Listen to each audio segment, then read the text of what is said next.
So, ayan guys, good afternoon. So, isa na naman sa ating solid followers na si Ma'am Mary Ann Morelia Salvador.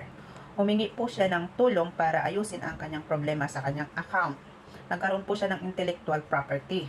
So, ibig sabihin, hindi niya pagmamayari ang video. So, ganito po yun ang nangyari. Sa main account niya, gumawa po siya ng page. Pero bago pa na-monetize o na-unlock niya ang star at saka in-stream ads or subscription sa kanyang page, is mayroon na pala siyang intellectual property sa kanyang main. So, sa madaling salita, nadamay ang kanyang page nung i-set up niya ang kanyang in-stream ads. So, hindi siya na-approve. So, ngayon may nag-suggest po sa kanya daw na gumawa ng new account. So, gumawa siya ng Facebook account namin. Ngayon, doon niya kinunik yung page niya para mawala lang dito sa main niya dati. Kasi nagkaroon na ng intellectual property. So, hindi naman siya tinuruan na kung paano ang gawin niya. So, nandoon na siya. Ngayon, hindi natanggal yung mga nasa support inbox niya. Mayroon pong problema. Mayroon pong need na tanggalin. So, ang lumabas sa kanyang page ngayon, kasi nga nadamay sa main niya before, is unoriginal content. Bago nyo gawin yan, kailangan magtanong muna kayo sa mga nakakaalam.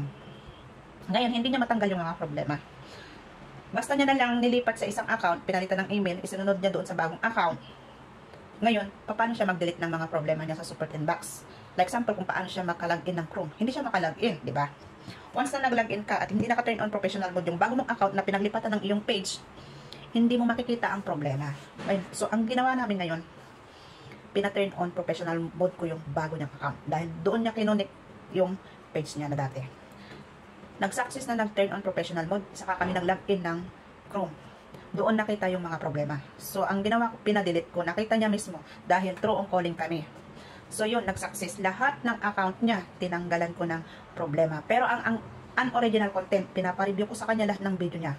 Bago po siya mag-delete, kasi walang nagturo sa kanya, kasi ang sabi ng isang content creator na nagsabi is, i-delete niya na lang. Mali. I-review niya muna. For example, Reels. I-review niya kung mayroong music or mayroon siyang na-voice out na hindi maganda. Bago mo i-delete, mayroon pong option na pwede mo munang i-save yung video. Pag na-save mo na, para hindi masayang yung content na yun, saka mo i-delete. Re-upload mo at alisin yung mga bawal doon sa video na yun. So, lahat may option po. Kaya, dapat, wag basta-basta magtanong muna tayo. So, ganun lang po. Sana may natutunan kayo sa video na ito. Maraming salamat sa tiwala, ma'am. Sana masundan mo lahat ng turo ko sa'yo. At ngayon nakita mo, clear na ang mga violation mo. So, isa na lang ang kulang. Yung unoriginal content, dapat ma-check up mo yung mga video mo para maalis na yun. Then, mag-report a problem ka pagkatapos na. So, ganun na po. Thank you for watching. Much love and God bless. Follow for more tips.